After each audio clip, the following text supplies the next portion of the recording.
Hoje eu quero trazer para vocês uma discussão mais voltada para a questão da praticidade do cuidado e a sua dimensão política.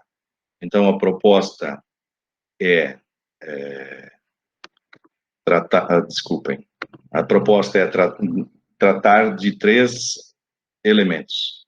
Narrar o que acontece, então a importância, a relevância da narrativa para a compreensão dos fatos, o discurso ativo e o terceiro aspecto, que é o pensamento politicamente denso, certo?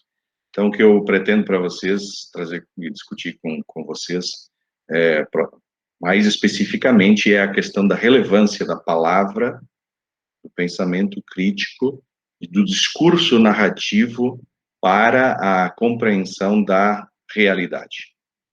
Muito bem, então, primeiro tópico, narrar o que acontece. Narrar remete-nos de imediato à questão da memória. Memória. Então, eu trago aqui uma frase da Hannah Arendt. Para quem não sabe, Hannah Arendt é uma filósofa que se tornou célebre pela sua reflexão política, especialmente centrada nos eventos, nos episódios vinculados ao totalitarismo do, do nazismo, né? Do Estado alemão nazista. E ela diz que nenhuma filosofia, nenhuma análise, nenhum aforisma, por mais profundo que seja, pode ter uma intensidade e uma plenitude de sentido comparável àquela de uma história bem contada, de uma história bem contada. Claro que ativar a memória não tem a ver com, eu pus ali propriamente a imagem para isso, né? Não tem a ver com acessar um dispositivo, né? Ativar a memória tem a ver com e se dá pela contação de uma história, pela tessitura, pela construção de uma narrativa. Ao contar, eu recordo, eu rememoro, eu vejo de novo o acontecido, eu resgato aquilo que está preso de algum modo na memória e que com o tempo adquire uma certa opacidade, né? Fica obscuro. Uma vivência que se não fosse rememorada, ela simplesmente se perderia, né? Se perderia no nada. Então, contar, narrar, nos ativa a memória, faz reviver o acontecido e não deixa que os eventos, que os episódios se percam no vazio, no nada. Contar, narrar uma história, e eu não estou falando de uma história da literatura, estou falando propriamente do acontecido com a nossa existência, né? Contar a história da existência é presentificar o passado, é trazer o passado para o presente.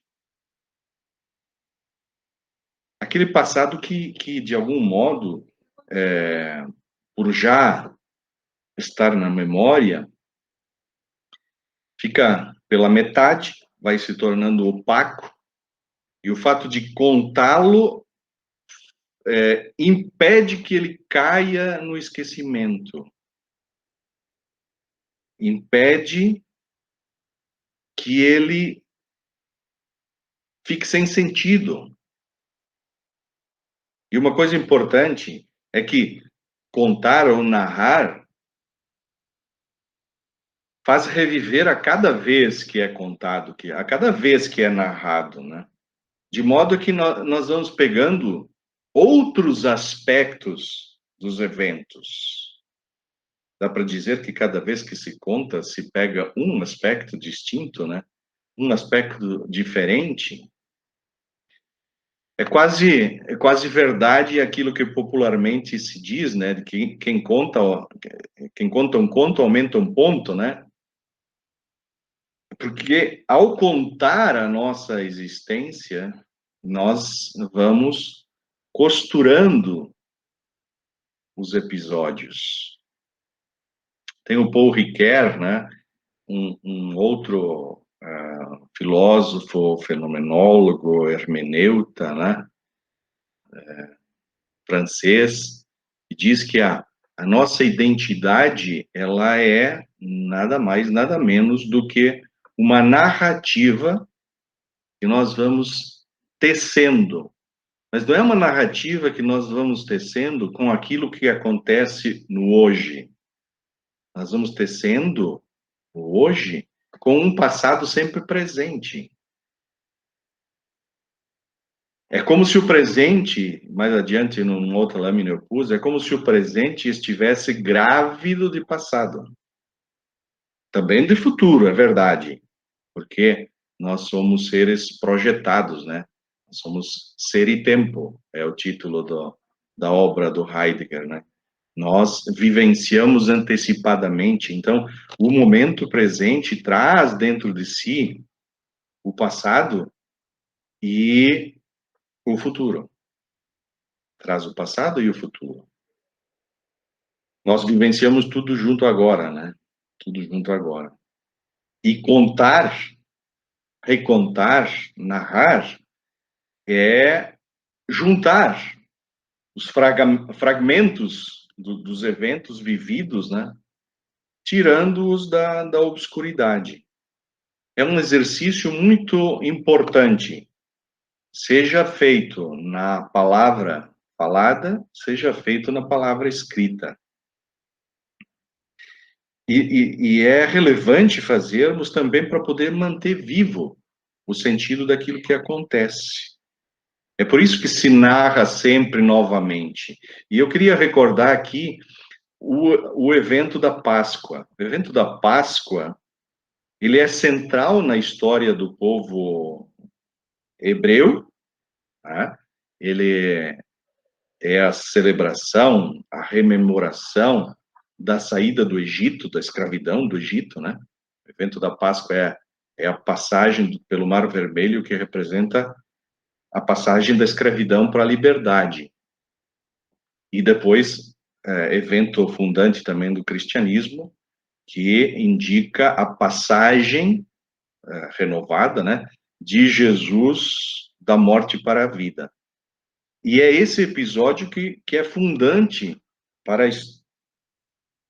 o judaísmo e para o cristianismo. E é tão fundante que ele precisa ser recontado e rememorado e comemorado sucessivamente. Na noite de Páscoa, a família judia se reúne e a família, não só pai e mãe e o casal de filhos e o cachorro e o gato, como nós vemos nas propagandas de margarina, mas a família ampliada e o mais jovem, família ampliada são os tios, os primos, os parentes todos, e o mais jovem da família pergunta para o pater família, né, que não é propriamente o chefe, o líder, o guia do grupo familiar, mais jovem pergunta mais velho, papai, por que essa noite é tão diferente para nós? Porque é uma noite em que eles comem de pé, comem ervas amargas, comem pão ázimo, etc., né? E então o pater família conta, narra os episódios que fizeram o povo sair da escravidão para passar para a liberdade, né? Que representou também uma mudança de mentalidade, por isso a Bíblia fala que eles ficaram 40 anos peregrinando pelo deserto, né? 40 anos não um número de anos, mas é o indicativo da mudança de geração, mudança geracional. Pois bem, para os cristãos, idem, né? A Páscoa é celebrada todos os anos, mas em datas variáveis, é verdade, mas o cristão deve ter presente que toda celebração eucarística é memória da Páscoa. Então, repare, significativamente, para entenderem bem, em cada missa é recontada a Páscoa, é recontado o evento fundante da religião. Isso para ilustrar o quão relevante é essa questão de narrar, de recontar o que acontece para ativar a memória. E ativar a memória significa devolver o tempo àquilo que não teve tempo, para que, então, esse acontecimento adquira cada vez mais profundidade. Profundidade. Eu recupero, devolvo tempo àquilo que já aconteceu, de modo a que ele adquira maior profundidade, ou seja, recupere o sentido que vai se esvaindo, né? Vai esmaecendo, né? Como o papel, as figuras de papel, ou como o que acontece com as notas fiscais que os mercados nos dão, né? E especialmente os extratos bancários, né? Se os guardarmos, com o tempo eles desaparecem, não. O que está escrito neles, impresso neles, desaparece. E, ao mesmo tempo, recontar, narrar o passado revela uma necessidade que temos de pensar novamente o acontecido. E, assim, restituir, devolver significado ao acontecido. Eu trago aqui um exemplo que, para mim, é extremamente significativo. Eu acho que muitos de vocês conhecerão situações como essa. A família da minha esposa, especialmente os avós e os pais, eles viveram em Angola antes de 1975. Então, o avô da minha esposa tinha, em 1975, 46 anos. Os 46 anos da vida dele haviam sido passados em Angola num modo de vida bastante rural, vinculado à natureza, à liberdade que um país também subtropical como o nosso oferece, né? E com as riquezas que uma terra fértil como Angola também oferecia.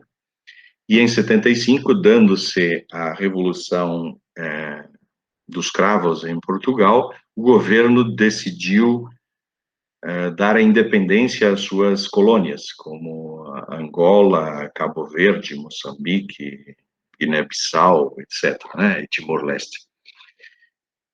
E todos os descendentes de portugueses que viviam nessas colônias tiveram de retornar, entre aspas, para a metrópole, que era Portugal, retornar, entre aspas, porque lá nunca havia um Estado. E isso fez com que o vô Américo continuamente, desde então, toda vez que a gente se encontra, narrasse as mesmas histórias.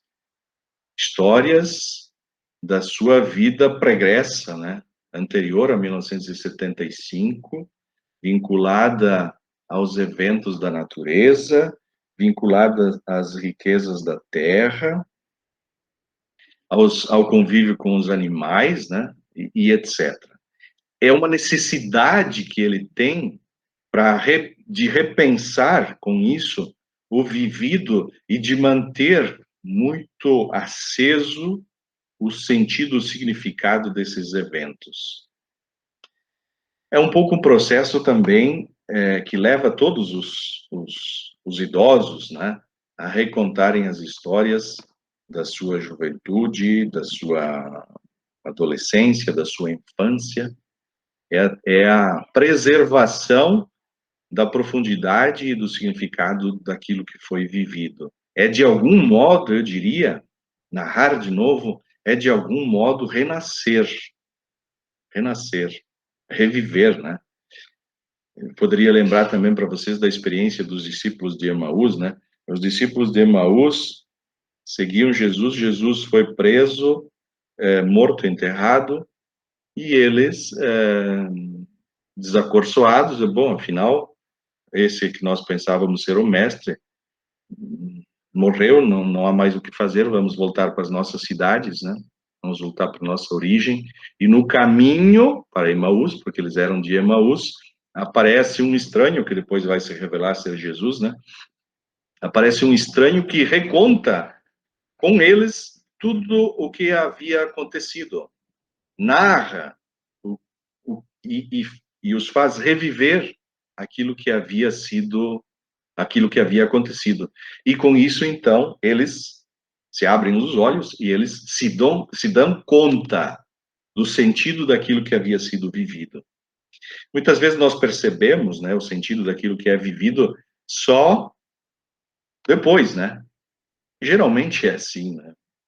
Só depois, revivendo enquanto rememoramos, enquanto narramos, contamos, escrevemos aquilo que foi vivido.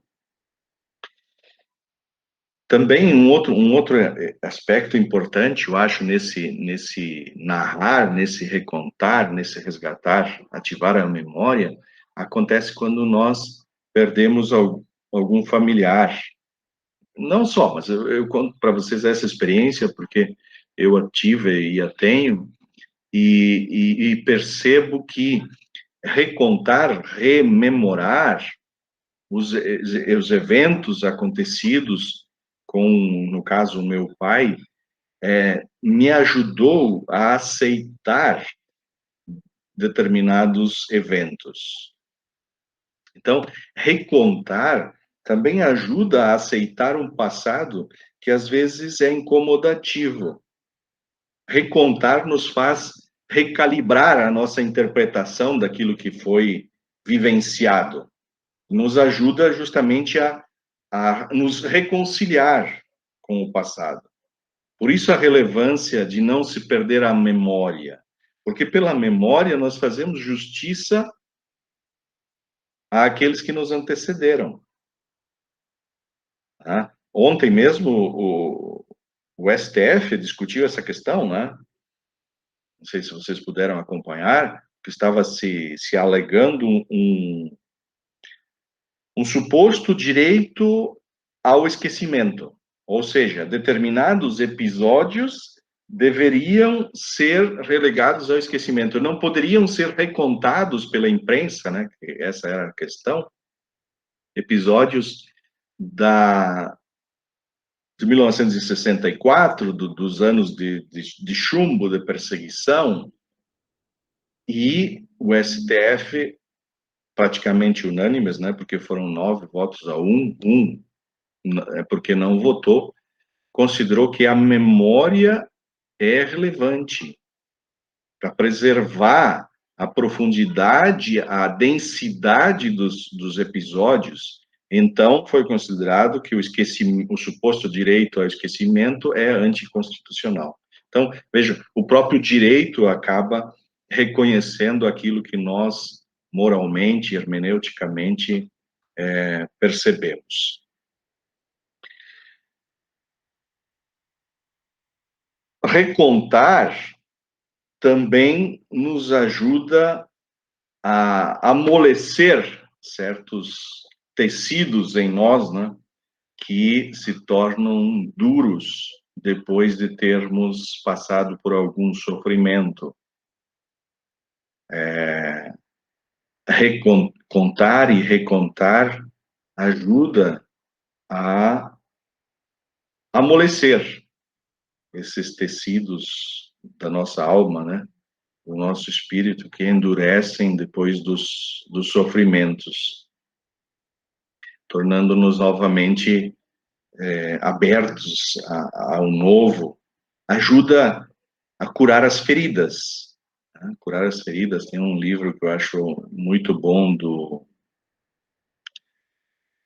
Ai, mas me fugiu o nome agora de um psicólogo. Jorge Trevisol, né? Jorge Trevisol, que defende justamente essa tese de que nós, ao recontarmos, curamos as feridas causadas por eventos passados.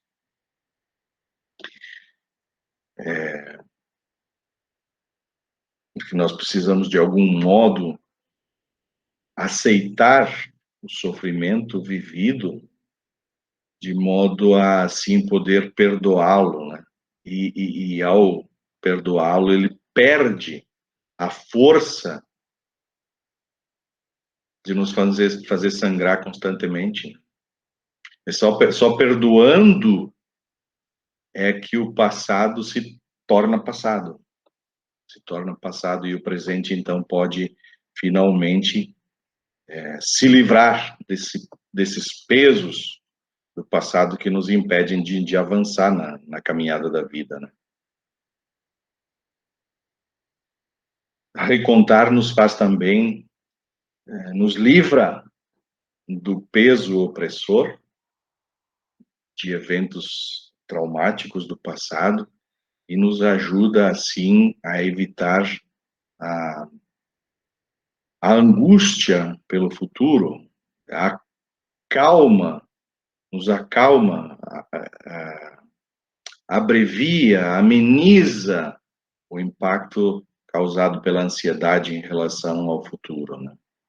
E vai, de algum modo, permitir que a gente viva o momento presente, permitindo, viva o momento presente, vendo o futuro não com angústia, mas como uma possibilidade, como um horizonte de possibilidades que está completamente aberto à nossa disposição. Então, para sintetizar essa parte, eu diria assim que é uma ilusão pensar que nós vivemos o tempo como se ele fosse uma sucessão ordenada, né, de passado, presente e futuro. Não. Nós vivemos o presente e no presente está o passado e está o futuro. E em determinados momentos eu ousaria dizer que a gente vive mais no futuro do que no presente, ou mais no passado do que no presente. Isso ratifica a ideia de que nós não vivemos numa sucessão temporal ordenada, né? Sim, o tempo cronológico é ordenado e é cronometrado pelo relógio, é marcado pelo quartzo. Mas o tempo vivido, que não é cronos, kairos, é diferente do cronológico. Por isso, eventos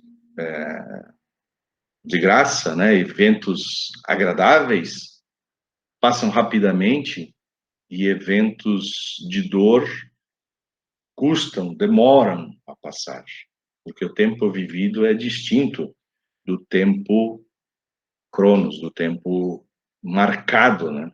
Tempo marcado cronologicamente. Eu dizia anteriormente, né, que narrar é relevante, pode ser feito falando ou escrevendo.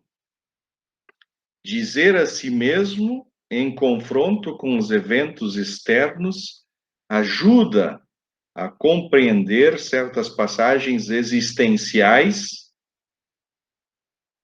e escrever dá dureza à dor. O melhor, às vezes, também, entretanto, é silenciar para que o tempo apague os contornos nítidos do sofrimento. Isso é uma estratégia para a gente cuidar da vida mental. para cuidar da vida psíquica, né? A gente que faz terapia falando e a gente que faz terapia escrevendo.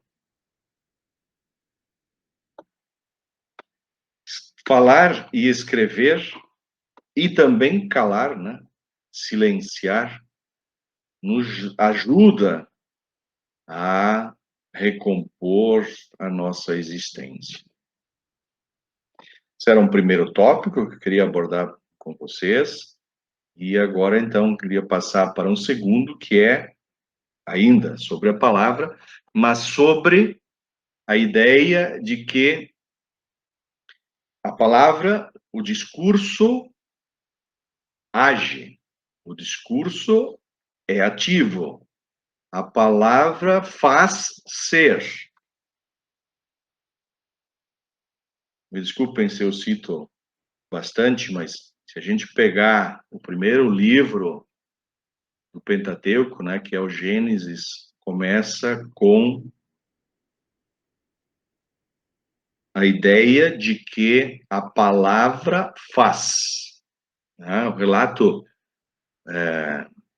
semítico, semita, judaico, como queiram chamá-lo, né, hebraico, ainda não eram judeus, né, da criação, claramente diz, e Deus, essas são palavras textuais, né, e Deus disse, faça-se a luz, e a luz se fez. Não está ali para indicar um poder onipotente de Deus. Está ali para nos indicar que a palavra tem força de ação. A palavra concretiza. Daí a relevância de nós avaliarmos a qualidade das ações e, portanto, discernir, pôr em discussão as nossas ações e refletir sobre as palavras que dizemos.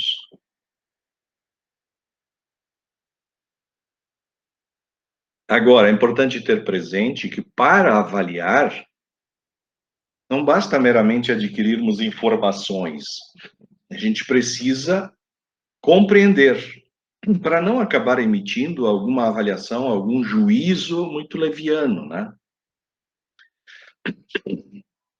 É preciso, sobretudo, compreensão. E compreender é buscar o significado daquilo que acontece. E, portanto, é uma atividade que não tem fim, justamente porque os acontecimentos não param, né? E a compreensão precisa ser constante para nos manter em harmonia com os acontecimentos.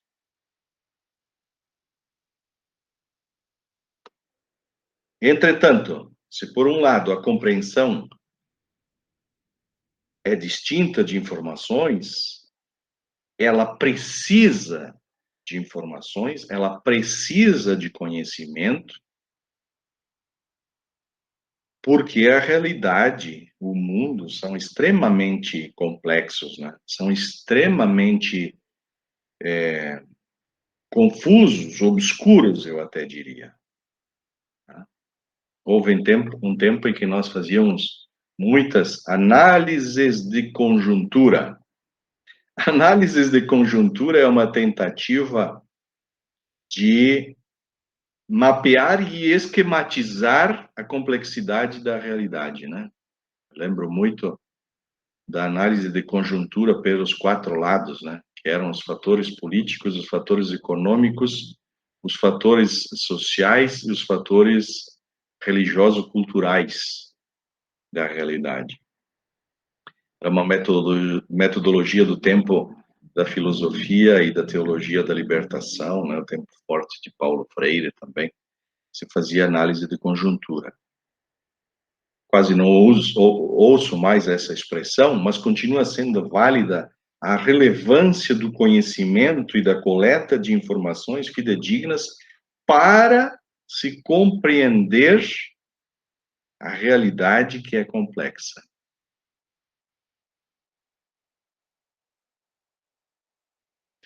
E eu digo isso justamente porque avaliar requer compreensão. Avaliar requer análise crítica. Não só da realidade diretamente, mas também sobre os critérios que se usa para fazer a própria análise. Uma meta-análise, né, nós diríamos, em termos filosóficos. Isso tudo para quê? Para que a nossa avaliação não seja superficial e a gente acabe optando por aquilo que é largamente defendido aí, inclusive nas redes sociais, de que é melhor não julgar. Sim, eu concordo. É melhor não julgar sem ter compreensão, para não ser injusto, né? Agora, não é verdade que não se deve julgar. Por quê? Porque não há prática política, e aqui entendam bem, política é a arte da convivência, né? Não tem, não tem a ver com a especificidade da política partidária, tem a ver com a arte da convivência em comunidade. Não há, nesse sentido, prática política que seja imparcial, isenta de juízos. Nós estamos a todo momento emitindo juízos. Nós somos forçados a emitir juízos se algo é bom ou é mal, se algo é belo ou feio, se algo é justo ou injusto. Então, nada mais necessário do que buscar adquirir compreensão da realidade para não emitir juízos superficiais. Claro que não é uma coisa assim tão simples, né? Porque as nossas sociedades contemporâneas, elas são extremamente complexas, burocráticas, tecnocráticas, elas são despolitizantes, né? E de algum modo até se estimula uma indiferença em relação à vida política. Isso torna a tarefa mais difícil ainda, torna a tarefa de um educador extremamente difícil, né, se ele quiser e não só repassar informações, e eu acho que dificilmente vamos encontrar educadores que se limitem a isso, os educadores querem desenvolver autonomia, querem desenvolver o pensamento crítico, querem desenvolver a capacidade de compreensão, tudo para que se possa formular juízos com profundidade, juízos com um senso crítico da realidade, né? Para formular juízos é necessariamente assumir uma posição em relação àquilo que acontece, né? Significa analisar as circunstâncias específicas das ações, daquilo que acontece, buscando justamente distinguir o justo, o belo, o bom, é o lema, inclusive, de uma escola aqui em Caxias, né? Daquilo que é injusto, feio e mal. Isso é emitir juízos. Claro, isso pode se aplicar ao mundo da estética, o belo em oposição ao feio, mas o belo também é essencialmente o bom. O bom é belo. O justo é belo. Isso quem diz é Aristóteles, né? E este avaliar a qualidade das ações, este julgar, é algo que faz um ser humano ser livre. Ser livre, no sentido de ser movido por algo que vem de dentro de si, e não ser movido, sei lá, nem sabe direito por que coisa, né? Nem por quem, por alguém que lhe é externo. Acho que quem traz é uma pensadora, estou olhando para ver se eu localizo o livro dela, Uma pensadora de quem eu gosto muito também se chama Maria Zambrano, uma filósofa espanhola. Eu tenho na minha formação teórica uma influência muito grande de filósofos espanhóis como Ortega y Gasset, Maria Zambrano, Xavier Zubiri. Mas isso é um parênteses, né? Miguel de Unamuno, um outro que gosto muito. Então, avaliar as ações, retomando o nosso assunto, é problematizar. Problematizar. E problematizar não só os aspectos da realidade, mas os próprios conceitos, as próprias ideias, as minhas próprias certezas. Efetuar plenamente a crítica, a análise crítica, significa arriscar-se, né? Expor-se, pôr-se a si mesmo no centro da análise. Significa discutir, confrontar com os outros os nossos próprios conceitos, as nossas próprias ideias. E isso tem aí o Gustavo, né, que é da psicologia, pelo menos ele eu sei que poderá haver outros, né? É algo salutar para a saúde mental. Por isso que também, essa é uma leitura que eu tenho, né? Esse período de distanciamento social fez com que muitos adoecêssemos, né? Mentalmente. Porque nos vimos impossibilitados do confronto. O confronto não é choque, né? Não é bélica a coisa. O confronto é pôr-se frente a frente com o outro, né? Com as ideias do outro. E é isso que mantém a nossa saúde mental, né? É isso que nos possibilita cuidar da nossa mente. Então é preciso manter-se vigilante, né, sobre si mesmo, para não deixar que as nossas crenças, que as nossas ideias fixas acabem anestesiando o nosso senso crítico, né, a nossa razão. Portanto, eu diria assim que a educação tem um papel extremamente relevante à medida em que o educador tem de manter as mentes que lhe foram confiadas sensíveis à gravidade dos eventos, à espessura significativa dos eventos. E eu recordo e recomendo um livro da Hannah Arendt, né, que eu já citei aqui, que é o Julgamento de Eichmann. Ela presenciou o julgamento deste nazista, né, Eichmann, que era encarregado de controlar e orientar os trens carregados de judeus para Auschwitz. No julgamento, Hannah Arendt percebeu que Eichmann não guardava em si nenhum sentimento de culpa.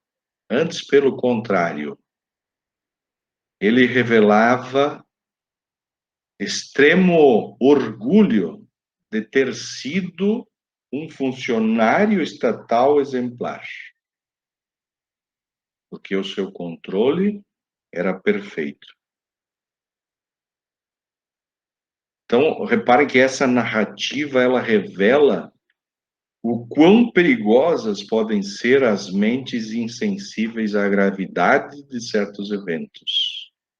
E é função de todos, especialmente do educador, alertar para esse perigo da insensibilidade. Então, o educador não pode simplesmente ignorar as questões morais, elas têm de estar presentes no ambiente pedagógico. É preciso narrar os eventos para que as ações adquiram consistência simbólica, para que se possa salvá-las da ameaça do tempo de destruí-las, né? Porque nada é mais frágil do que uma ação que é realizada sem ser acompanhada de uma palavra. A narrativa, ela é um esforço para revelar as intenções que estão na origem das ações. É claro que aquele que narra, que o narrador, ele sempre está contextualizado historicamente, né? Mas ele deve perseguir uma certa imparcialidade. E entendam bem, imparcialidade aqui não significa ficar em cima do muro, né? Isso é impossível historicamente. Não é possível contar uma história de modo imparcial. O que eu posso fazer é perseguir uma imparcialidade que é constituída pelo confronto intersubjetivo das opiniões. Então, confrontar as narrativas diferentes dos mesmos eventos é que nos possibilita sermos imparciais. Então, é a junção dos pontos de vista que nos leva a um ponto de vista imparcial.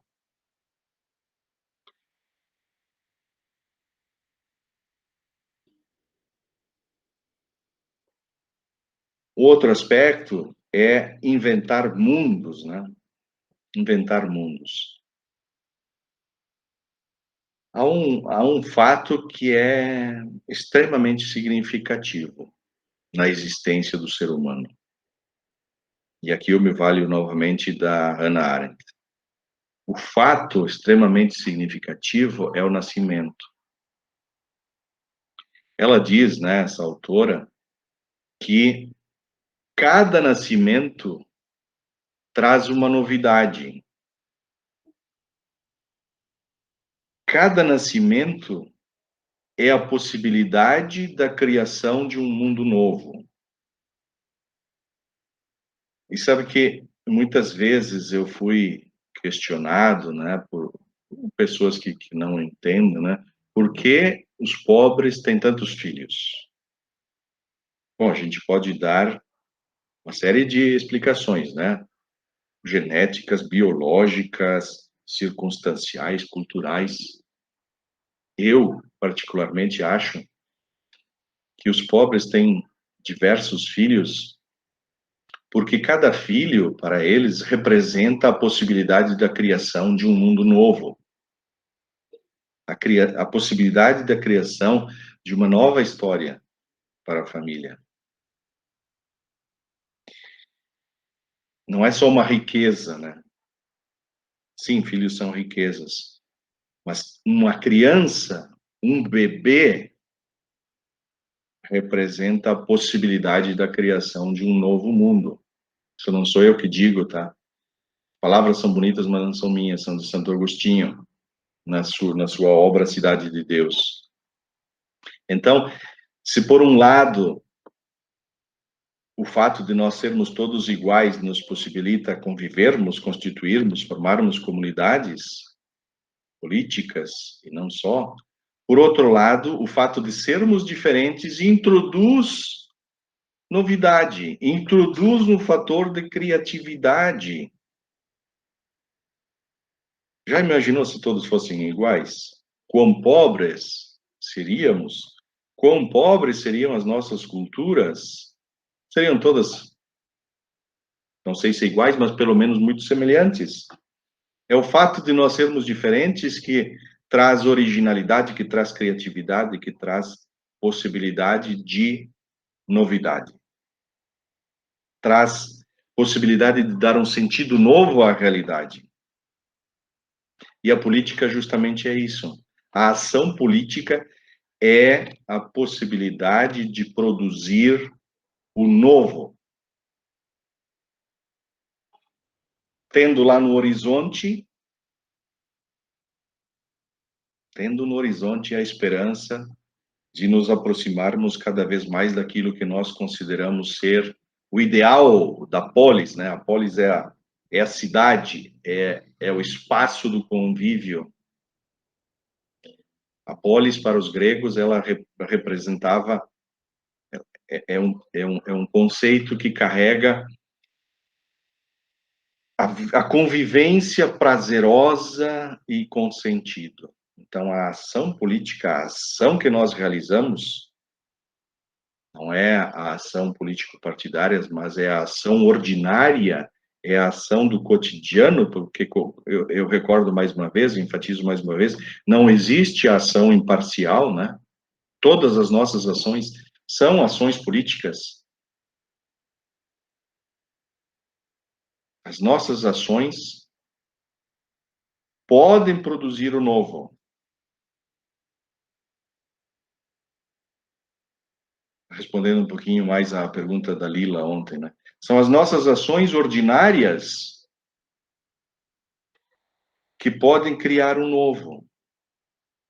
Todas as nossas ações são políticas. Eu costumo dizer que não há ação mais política do que fazer compras no mercado. E por quê? Porque a escolha dos produtos é uma escolha política. A escolha de uma grande marca ou de uma pequena marca, a escolha da realização da compra numa grande superfície ou no mercado do bairro são ações políticas. Elas ajudam a fortalecer uns e a enfraquecer outros. A escolha dos produtos produzidos no local ou que vêm de longas distâncias é uma ação política, porque transporte de mercadorias, transporte de produtos tem repercussões, tem consequências sobre o ambiente, né? Enfim, poderia seguir mais nisso, né? Mas o importante para nós aqui é perceber que a mudança, a criação de um mundo novo, ela requer que a gente desafie a ordem existente, né? Desafie o status quo, aquilo que está dado, né? E para isso é relevante que a gente pense criticamente. E pensar criticamente é pensar por si mesmo. Um pensar politicamente denso. É o terceiro tópico, né? Necessário porque o presente está grávido de passado e de futuro. O passado não cansa de acontecer e o futuro, de algum modo, já está no presente. Isso porque, como eu dizia antes, alguns fatos ocorridos, eles são inapagáveis, são indeletáveis, né? Indeléveis, irrevogáveis. E justamente por isso a nossa existência ela não pode ser meramente contemplativa, ela precisa ser ativa e numa atividade responsável. E eu vejo aqui sempre dois perigos, né? Um é a tendência de alguns a escaparem do presente refugiando-se no passado, com um certo saudosismo, né? Mas é um saudosismo estéril, que tende a fazer com que as pessoas se tornem arcaicas, né? Arcaicas. E o outro risco é viver no futuro, né? Desconsiderando o presente e vivendo de modo extremamente angustiado, né? Então a vida passa a ser uma angústia constante na tentativa de antecipar o futuro. Não vou dizer que eu consiga fazer isso, tá? Eu, mais do que no passado, sou alguém que vive no futuro. E ao dizer, ao narrar isso para vocês, me ajuda a mim mesmo a me dar conta disso.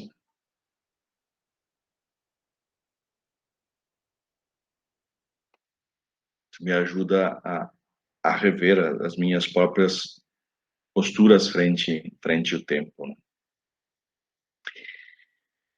Nos encaminhando assim em direção à conclusão, queria dizer mais uma palavra em relação à educação.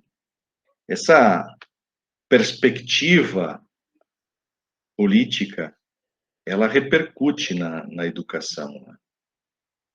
Porque a educação ela não pode ser reduzida, não pode ficar na dependência de uma relação com o mercado, com o mundo do trabalho. A educação não pode negligenciar a formação política, porque isso põe em risco a própria democracia. Uma leitura que eu recomendo para vocês é uma obra da Martha Nussbaum, Sem Fins Lucrativos, Not for Profit. Foi traduzido para o português como Sem Fins Lucrativos. E é uma obra que traz por subtítulo Por que as democracias precisam das humanidades? E a tese dela é que, em função de negligenciarmos a formação política, que está no núcleo das disciplinas humanas, nós pomos em risco a própria democracia. Por quê?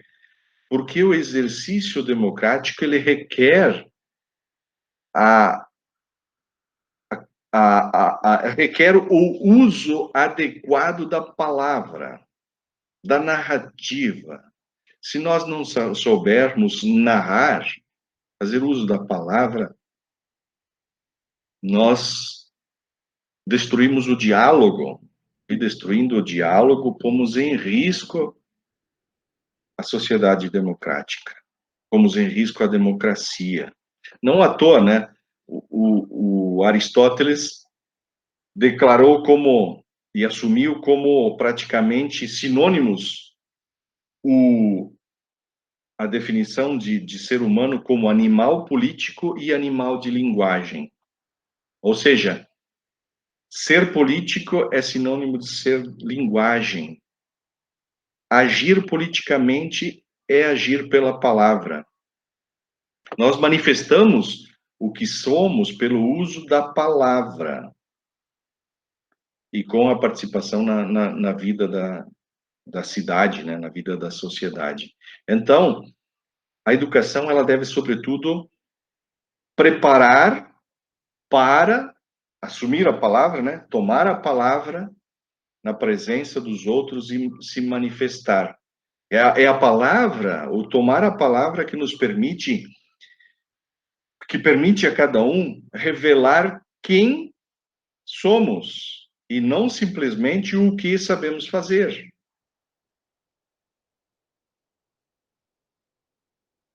E a nossa formação está extremamente pautada pela aquisição de competências e habilidades, né? Por um tecnicismo. E a formação política, a formação humana vai perdendo, está perdendo progressivamente a sua relevância. Então, para e pensa. Para e pensa. Pensar politicamente é aceitar a perspectiva do outro,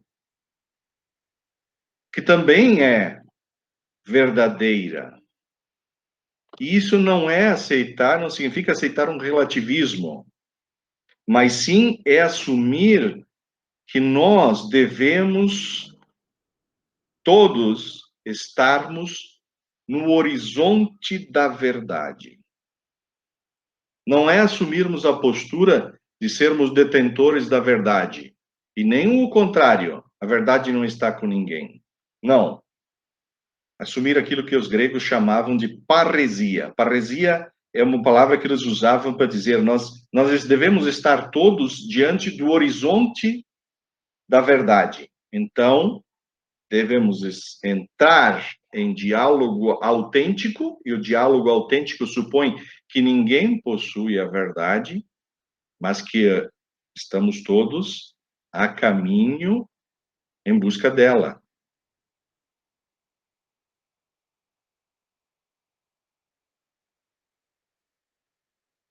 Essa é uma questão central também para a educação, né? A educação, a prática pedagógica precisa ajudar a desenvolver o pensamento, né? Precisa partir dos fatos, partir da realidade, como dizia Paulo Freire, né? Mas também favorecer determinadas disposições mentais. Que disposições mentais são essas? Bom, a disposição de saber que nunca se sabe suficientemente em relação a seja o que for. Saber que nós precisamos nos informar e conhecer para poder emitir juízos e não meras opiniões, como a gente está cansado de ver, né? E, em terceiro lugar, educar para a escuta. E escutar não é simplesmente ficar em silêncio, porque eu posso ficar em silêncio e aquilo que o outro diz se perde no vazio. Escutar significa dar a oportunidade para que o pensamento de um outro conteste os meus.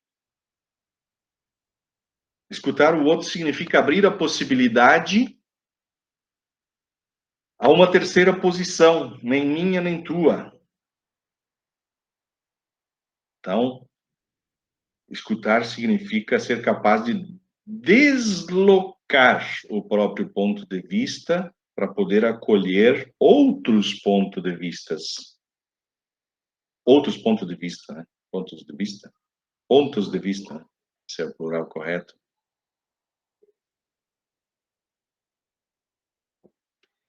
Se aprendermos isso no exercício pedagógico, depois ficará mais fácil fazer isso conosco mesmos, internalizando esse questionamento dos próprios pontos de vista.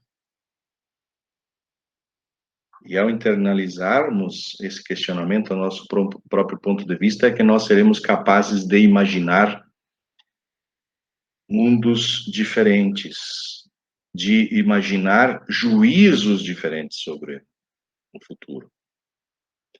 Um pensar politicamente denso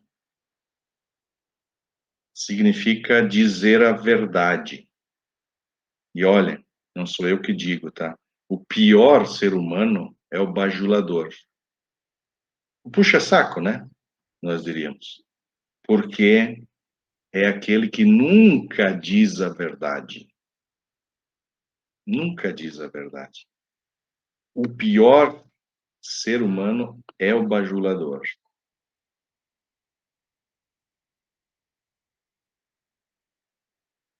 Um pensar politicamente denso requer pensar mundos melhores em comunidades de pensamento. Que bom seria se as nossas comunidades de aprendizagem, né, fossem comunidades de pensamento. Que bom seria se as nossas comunidades de pensamento fossem espaços de confronto de ideias, né?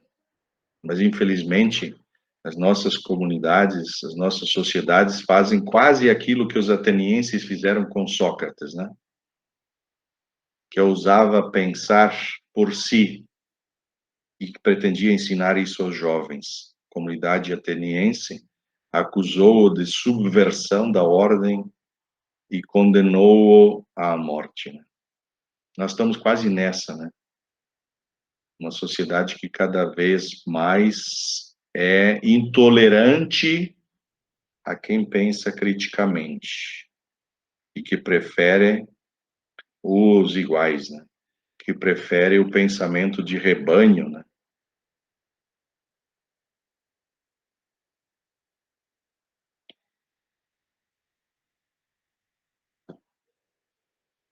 Para finalizar, nós precisamos de uma ética do diálogo autêntico, né? E uma ética do diálogo autêntico pressupõe que não exista uma verdade que espelhe a realidade, mas uma pluralidade de verdades. E que aquela que é considerada a verdade é é o resultado de um processo construtivo. Essa é uma tese que está no livro do filósofo Richard Rorty, intitulada A Filosofia como Espelho da Natureza.